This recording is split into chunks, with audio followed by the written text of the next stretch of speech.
Deus seja louvado. Deus seja adorado. Deus seja glorificado. Deus seja reverenciado. Deus seja estimado. Deus permaneça em nosso meio, trazendo o orvalho da sua graça, o perfume da sua presença, a glória do seu rosto e a autoridade de sua palavra. Todos aqui estamos sentindo que Deus tem algo precioso para nós. Todos aqui estão percebendo que não estamos aqui em vão. Pelo contrário, viemos ter um encontro muito especial com o Senhor e Ele já está com a sua mão estendida em direção a cada pessoa. O Espírito de vitória está vindo sobre você. A graça preciosa, inefável, extraordinária, belíssima e gloriosa está vindo para você, assim como o orvalho cai sobre as folhas durante a madrugada. Ó Deus, glorificado seja o teu nome. A Deus seja glória, a Deus seja glória, a Deus seja glória, a Deus seja glória. Como uma igreja pentecostal, é lindo poder pressentir que já há pessoas que não podem segurar e estão permitindo que línguas estranhas possam ser faladas para com elas nós exaltarmos a majestade do Senhor. Como a língua portuguesa, apesar de muito rica e muito bela, não é suficiente para expressar a nossa admiração por Deus, Ele nos ajuda a adorarmos em línguas estranhas, em língua dos anjos. Aleluia. Bendito seja o nome extraordinário do Senhor. Glória a Deus. Pastor Rodrigo e pastora Vanessa, pastor Jonathan e pastora Débora, minha mais profunda gratidão por me abrirem a porta, por me permitirem estar aqui esta noite. Eu não estaria absolutamente se não fosse a gentileza dos amados irmãos em me convidarem para estar aqui. Eu estou muito agradecido por isto e peço a Deus, de maneira muito especial, que continue a enriquecer o seu ministério, fazê-lo cada vez mais próspero, cada vez mais frutífero. Xaralamagas. Urramagasei asterique andarashaindaralabahas. Uma nação na Europa te espera para que tu lá entres e ministres a minha palavra, diz o Senhor. Lá existem apenas cinzas, porque já houve fogo. Foi lá que os pioneiros da reforma estiveram. Foi lá que os antigos passaram e ministraram com autoridade. Mas isto é um capítulo passado. Agora, servo meu, disse o Senhor, eu vou fazer com que brasas apareçam onde só existem cinzas. Prepara-te, prepara-te, prepara-te, porque chegará a oportunidade e tu não rejeitarás, porque serás um enviado meu com unção, com autoridade e com poder, diz o Senhor dos Exércitos.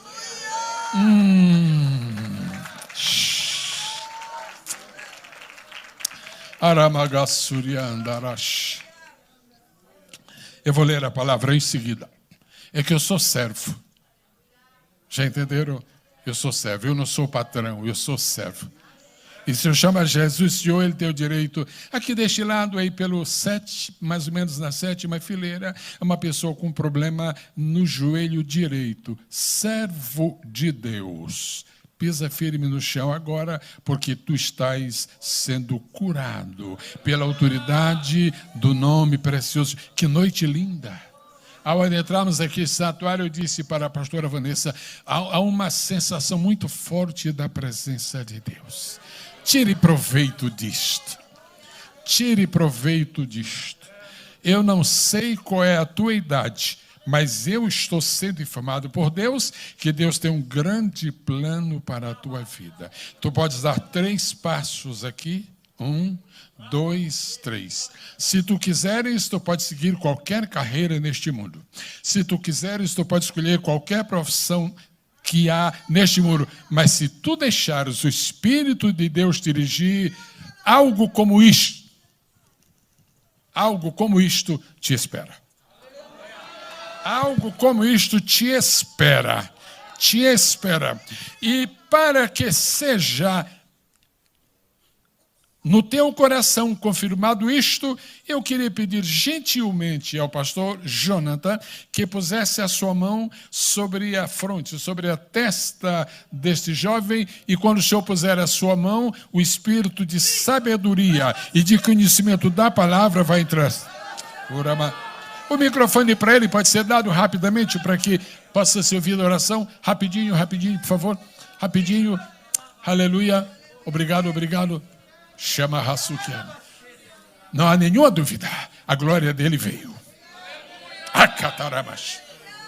Aleluia. O que o Senhor disser que acontecerá com este jovem, o que o Senhor falar, porque a sua oração vai ser profética. O que o Senhor falar vai acontecer. Pode sim. Então será até talvez melhor para ele.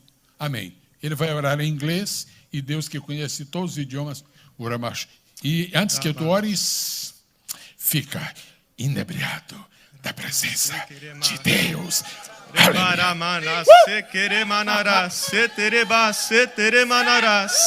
In the name of Jesus, we declare over Murillo, Yes. Wherever you may plant your feet, may the presence of God go before you. Wherever you may lay your hands, may the sick be healed in the name of Jesus. We declare favor of God over your life. From this day forward, may you have encounters with the presence of the Holy Spirit in your room at night. Wherever you may go, whatever you may say, whatever you may do, may the favor of God rest over your life, that the world around you must have to notice and recognize the authority that is over you. We pray in the name of Jesus, receive today this authority. In the name of Jesus. Amen. Aleluia, Deus. Quantos têm consciência? Permanece aqui, meu filho, por um minutinho. Quantos têm consciência da glória do Senhor neste lugar? Com a sua mão levantada, podem dizer alguma coisa que agrade a Deus? Tu ouviste a palavra profética que veio para ti, seguida de uma oração profética. Tu não és louco para jogar isso fora, porque é um tesouro. Há pessoas que dariam uma fortuna para receberem uma promessa, como tu acabaste de receber, e para ti veio de graça. Eu quero pedir que os pais deem um passo à frente e cada um fique de lado, por favor. Todo mundo sabe que isto não pode ser programado. Meu Deus, eu vim aqui para ler a Bíblia. Eu tenho que chamar Jesus de Senhor e deixar que Ele seja Senhor. Meu filho, teu nome? Hein? Murilo. Tu tens Bíblia? Onde está? Trouxeste? Nunca mais virás a um culto sem Bíblia. Porque pessoas com quem Deus faz aliança têm que estar agarrados na palavra dele. Você promete? Sim. Já é uma vitória. Tua Bíblia é em inglês? É inglês. Eu entendo que tu estás mais para o inglês do que para o português. Saia daqui esta noite consciente. Saia daqui esta noite consciente que tem um filho designado por Deus para a melhor coisa que um homem pode fazer neste mundo: ser um mensageiro do eterno no meio dos efêmeros. Deus seja contigo. Deus seja contigo. Teus colegas, esquece. Teus amigos estão sentados ali. Teu Deus está lá e está aqui dentro. Teus apoiadores estão te rodeando. Tu vais receber um abraço de teus pais agora. E este abraço significa que eles compreendem o que Deus tem para ti. Enquanto estiver acontecendo esse abraço, os que desejarem, aplaudam ao Rei dos Reis.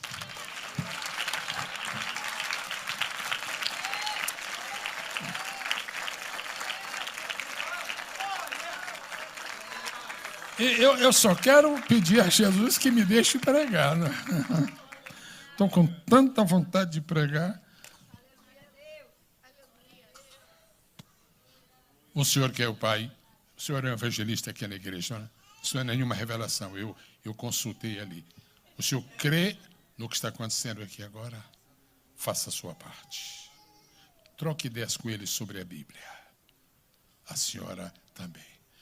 O senhor vai falar forte com seu exemplo. E a senhora vai ganhar vitórias com seus joelhos.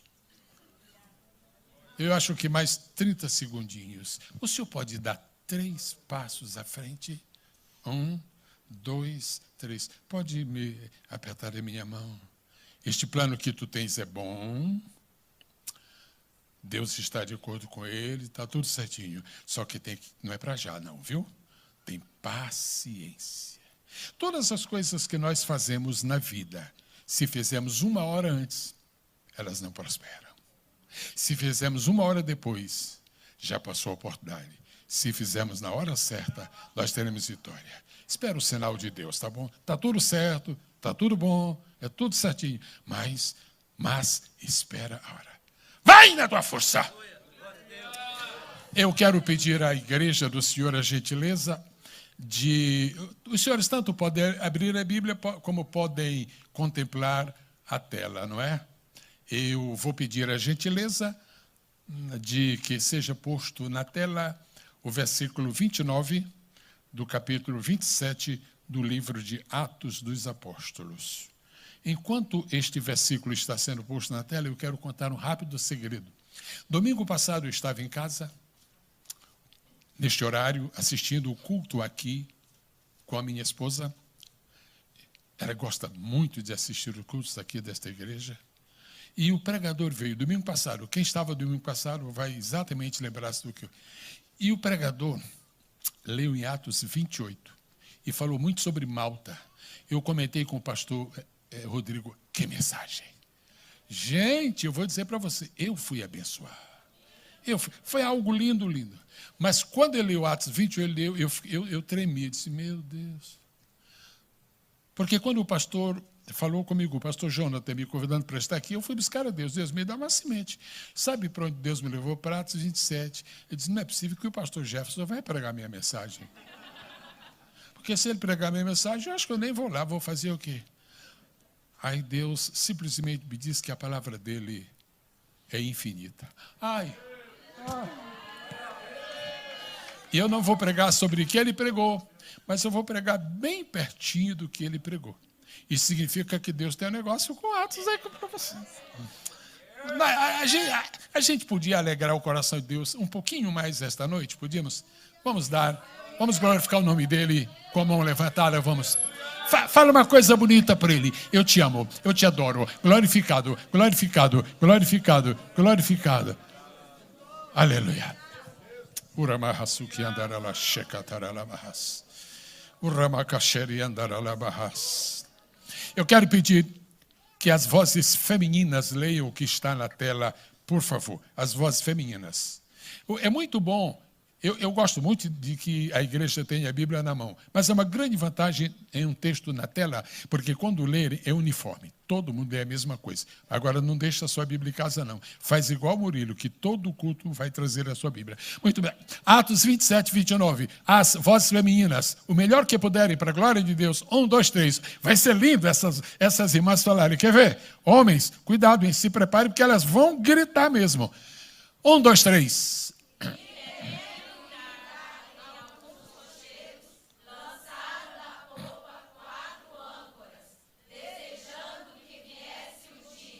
Gente, agora vem aí o trovão. Já ouvimos a beleza, que é a voz feminina. Agora vamos ouvir o trovão, que é a voz masculina. 1, 2, 3.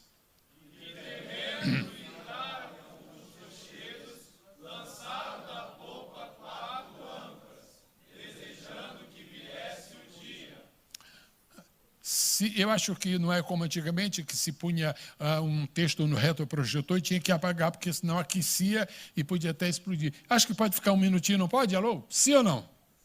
Pode. Então deixa um pouquinho aí, porque hoje eu disse ao pastor Rodrigo, a maneira como Deus trabalhou no meu coração para eu falar para a igreja hoje, não é seguindo aquilo que é o normal, o tradicional. Eu vou precisar de algumas vezes esta tela ser usada com os versículos da Bíblia, porque Deus pôs no meu coração uma convicção plena, que quando este culto terminar, você vai amar mais a Bíblia do que amava.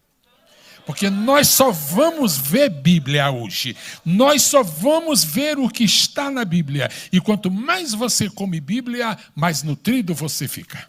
Quanto mais estuda a Bíblia, mais sábio você fica. Quanto mais você examina a Bíblia, menos possibilidade de errar. Quanto mais você lê a Bíblia, mais forte você é. Então diga comigo, eu amo. Quem falou pode sentar. Eu não falei, então vou ficar em pé. Oh, aleluia. A história é conhecida, ela foi mencionada no domingo passado, e isso me ajuda muito, porque eu não tenho que ficar repetindo, né? Paulo, só um minutinho, dentro de instantes eu começo a ministrar oficialmente, mas eu não quero cometer uma injustiça. Rapidinho, eu quero agradecer a Deus por estar aqui esta noite, quero 2 agradecimentos muito especiais. Aquele nobre irmão, como é o nome dele, pastor? Fábio, eu sei, mas tem que perguntar. Irmão Fábio, muito obrigado mais uma vez. Eu gostaria que toda igreja houvesse um Fábio. E que o Fábio das outras igrejas fosse como este. Os irmãos querem aplaudir essa vida?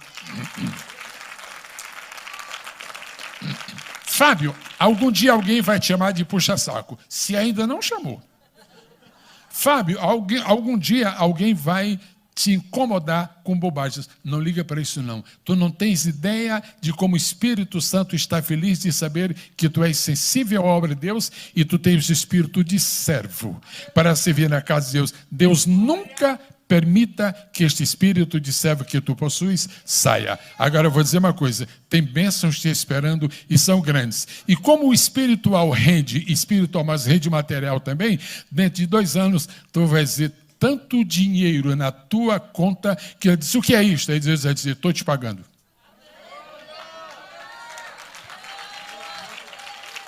Segunda palavra é este, fique de pé, por favor, pastor Carlos. Este amigo muito querido, pastor, olha para a igreja, pastor Carlos Nascimento, se o nome dele fosse Antonieto Morte, eu nem ia prestar, mas não é Antonieto Morte, é Carlos Nascimento, então é beleza. Carlos Nascimento teve a gentileza de me trazer, e eu estou muito agradecido a Deus por isto e por ele. Muito obrigado por haver me trazido. Agora eu estou ministrando a palavra. Como sabem, como foi dito domingo passado, e como todos já conhecem a palavra, Paulo foi acusado de estar tentando sabotar o governo romano. Paulo foi processado porque estava evangelizando e disseram que ele estava armando ciladas contra o imperador. E por causa disso, ele foi submetido a um processo muito feio. Ele foi acusado disto em Jerusalém, e de Jerusalém as autoridades mandaram para Cesareia, e em Cesareia ele podia ter sido absolvido, mas ele não foi.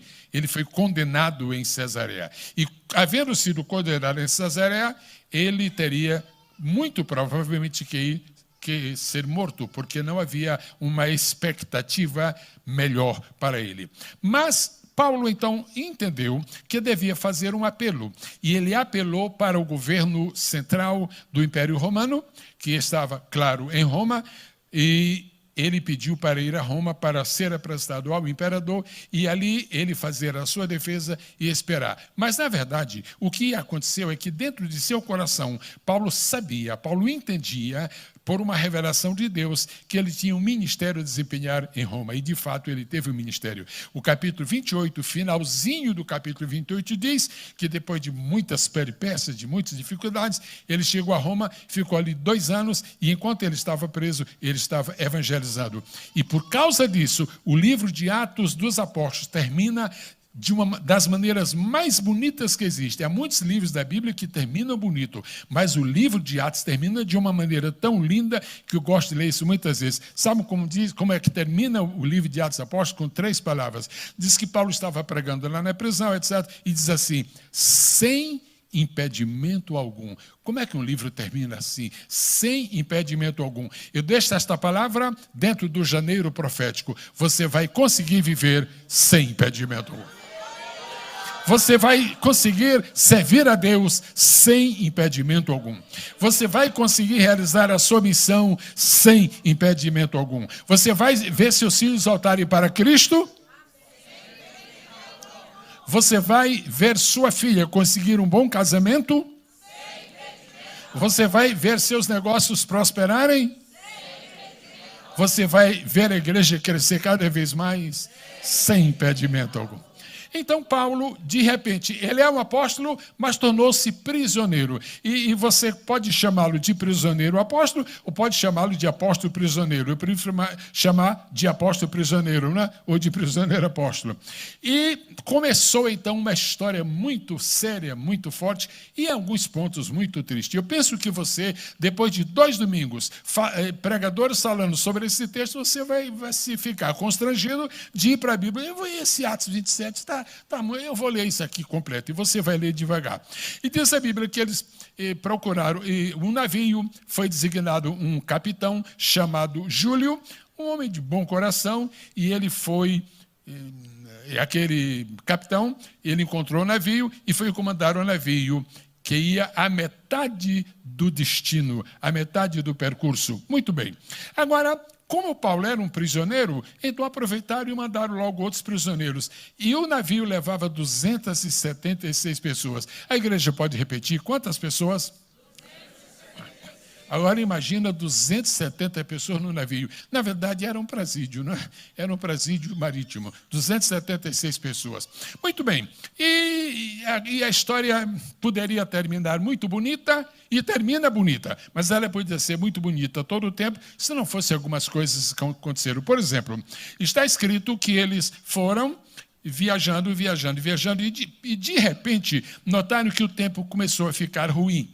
Paulo não era marinheiro, mas era profeta. O melhor marinheiro sabe menos do que um profeta. Paulo não era cientista, mas era profeta. O melhor cientista deste mundo sabe menos que um profeta. Paulo não era médico, mas o melhor médico deste mundo sabe menos que um profeta. Porque um profeta verdadeiro, ele não sabe o que sabe, ele sabe o que Deus sabe. Um profeta verdadeiro, ele não diz o que pensa, ele diz o que Deus manda. Por isso, nós respeitamos muito aqueles que sabem, mas respeitamos ainda mais aquele que sabe tudo. E sabendo tudo, revela a quem quer um pouco do que ele sabe, para que nós possamos ser administrados pelo pouco que ele sabe, porque o muito só saberemos quando chegar lá em cima. E quem tem esperança de chegar lá pode dizer aleluia. E não preciso repetir a história, poderia fazê-lo, mas não preciso. Mas a verdade é que foram muitos contratempos. E quando notaram que o tempo estava mal, por quê? Porque eles já saíram numa época difícil. Existe época de viajar bem. Existe época, por exemplo, aqui na Flórida existe a chamada época dos furacões. Então há pessoas do Brasil que quando querem vir à Flórida, primeiro olha quando é que termina a estação dos furacões, para vir depois ou para vir antes. Eles não respeitaram muito isto e começaram a sentir contratempos. E Paulo, pelo Espírito de Deus, chamou e disse: olha, eu acho bom que nós não vamos continuar essa viagem por esta rota. Mas como Paulo não era marinheiro, mas eu repito, não é? Aquilo que eu acabei de dizer há pouco, eu não vou repetir para os marinheiros não ficarem aborrecidos comigo. E eles não aceitaram o conselho de Paulo, e a verdade é que seguiram, e depois o navio chegou a ficar de tal maneira avariado, eles tiraram toda a carga e eles encontraram outro navio, um navio muito grande, que é com muita carga de grãos para Roma. Aproveitaram e foi aquela gente. Foi realmente uma viagem muito, muito difícil. Houve tempestades, houve até uma coisa terrível, euroaquilão. É aquilo que acontece no mar, igual aquilo que acontece aqui na Flórida, por exemplo, na Terra. É parecido com aquilo que hoje se chama de tsunami. É um tsunami pequeno, mas tem cara de tsunami. E um dia, a situação ficou tão triste, que eles perderam toda a esperança de salvação, E diz a Bíblia que eles passaram 14 dias sem ver o sol, 14 dias sem ver a lua, só havia vento, só havia tempestade. Foi uma coisa terrível, uma coisa assombrosa. Até que chegou o capítulo 29, e temendo ir darem alguns rochedos, porque finalmente, depois desses 14 dias lastimáveis, eles perceberam que havia chegado, que havia terra próxima, e puseram a medida e viram que havia 50 braças, depois 20 braças, para alcançar a terra, e diz a Escritura, e temendo ir dar alguns rochedos, lançaram da popa 4 âncoras, desejando que viesse o dia. Eu quero fazer uma pergunta, como se eu fosse um dos senhores que está aqui esta noite, e tivesse este desejo de uma resposta. A pergunta é a seguinte: por que eu tenho que ir para uma igreja assistir um culto, ou participar de um culto, e ouvir uma mensagem que vai falar sobre uma história da Bíblia? O que é que eu tenho com uma história da Bíblia? Pode ser que alguém vá para um culto e ouça uma história, mas o que eu tenho que ver com uma história? Por exemplo, quando você lê um romance, você lê romance, mas você não pergunta o que é que eu tenho com esse romance, porque você sabe que é romance. Mas quando você lê a Bíblia, o que é que eu tenho? Para quê? O que me interessa saber se Paulo era prisioneiro, se o capitão chamava Júlio, se havia 17... Por quê? Então, quero lhe dizer 3 coisas para que você nunca mais pergunte por que os pregadores pregam sobre histórias da Bíblia. Quando o pregador prega sobre o Salmo, ninguém se espanta. Quando o pregador prega sobre uma parábola de Jesus, ninguém se espanta. Mas quando o pregador prega sobre uma história, lá vem ele com história de viúva, lá vem ele com história... E por que o pregador prega sobre histórias da Bíblia? Número 1, nós pregamos sobre história da Bíblia porque está escrito na Bíblia o seguinte: tudo aquilo que dantes foi escrito para nosso ensino foi escrito. Este livro não é parecido com nenhum outro livro. Se você lê uma geografia, você fica com conhecimento, mas você não fica com edificação. Quando você lê o livro de matemática, a sua mente fica cheia de informações, mas o seu espírito não muda em nada por causa de livro.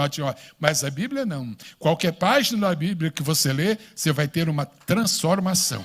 Qualquer página da Bíblia que você lê, meu Deus, Deus falou comigo. A razão porque tem muita gente que não solta a Bíblia é porque a Bíblia é santa, é porque a Bíblia é pura, é porque a Bíblia é verdadeira, é porque a Bíblia é divina, é porque a Bíblia é celestial, é porque a Bíblia não mente, é porque a Bíblia não falha, é porque a Bíblia é justa, é porque a Bíblia promete e dá, é porque a Bíblia é uma lâmpada, é porque a Bíblia é um pão, é porque a Bíblia é um manjar, é porque a Bíblia é um maná, é porque a Bíblia é uma espada, é porque a Bíblia é a nossa âncora. Quantos podem glorificar a Deus pela Bíblia? A segunda razão porque nós temos o direito e devemos pregar sobre histórias da Bíblia é porque a Escritura Sagrada diz que a Bíblia é a verdade.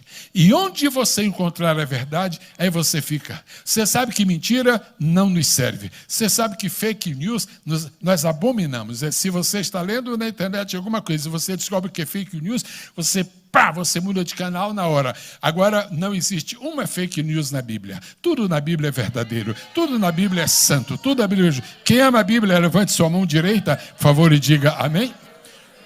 Agora, a terceira razão, porque nós pregadores pregamos sobre a Bíblia, pregamos sobre histórias da Bíblia, pregamos sobre outras coisas, mas pregamos também sobre a história da Bíblia, é porque, escute bem o que eu vou lhe dizer agora, e eu espero que nunca mais se esqueça. Toda verdade que você encontra na Bíblia tem uma verdade paralela. Eu vou pedir que a igreja repita. Pode ser ainda mais forte, vai ser lindo. Toda verdade da Bíblia tem uma verdade paralela. Por exemplo, existe um romance muito famoso lá no Brasil, chamado Iracema, escrito por José de Alencar. Ele começa assim: à tarde ia morrendo, a luz frouxa e suave do ocaso brilhava sobre a verde alcatifa. Quando você tema, ele diz: e daí? E daí que já acabou, é só aquilo mesmo. A Bíblia não é assim, não. Não é assim, não. Quando você terminar de ler, pergunta, e daí? Aí o Espírito diz: agora eu vou te mostrar a verdade paralela. Eu vou mostrar para você o que é que está por trás do que você... Aleluia! Gente, espero que vocês não me levem a mal pelo que eu vou dizer, mas eu sou apaixonado pela Bíblia.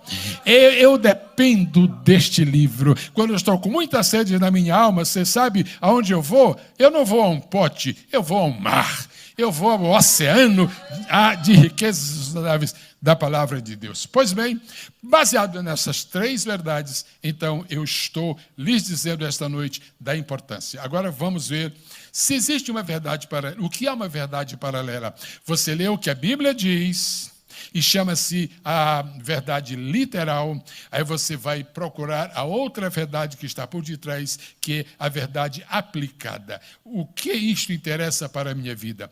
Quando você ler a história de Paulo, no capítulo 27 e no capítulo 28 do livro de Atos, não vai embora sem refletir sobre alguma coisa, porque Deus quer lhe dizer algumas verdades. Eu vou falar algumas verdades agora, para que você entenda quão importantes são esses 2 capítulos da Bíblia.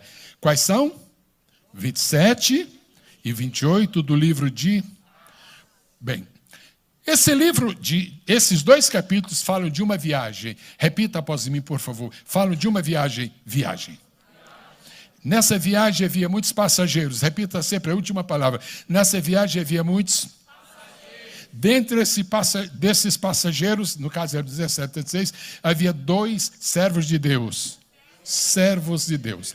Durante essa viagem, houve muitas tempestades. Mas no meio dessas tempestades, um dia lançaram 4 âncoras. Depois disso, tiveram vitória. O que eu tenho a ver com isso? Resposta: tudo. Tudo. Tudo. Diga tudo. Diga mais sorte. Diga mais sorte. Deixa eu dar uma notícia de última hora. Pastor Rodolfo, o diabo já está nervoso. Já está nervoso. O que está tão nervoso? É porque ele já pressentiu que nós vamos ser edificados agora. Ele já pressentiu que nós vamos saber de umas coisas que ele não queria que nós soubéssemos. Mas não tem no mundo quem impeça você de ouvir o que você vai vir agora, porque você está na casa de Deus.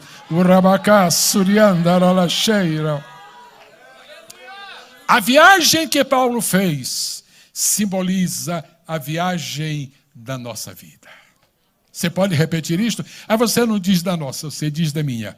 A viagem que Paulo fez representa a viagem da minha vida. Repita, igreja. Aí você já tem um novo interesse, porque agora você está dentro da história. Então, quando você voltar a ler Atos 27 e 28, não é uma viagem qualquer. É a viagem de Paulo, mas é também a sua viagem. Na viagem de Paulo houve tempestades. Diga. O que é que eu aprendo com isto? Que não é porque você é crente que você não vai ter tempestades na vida.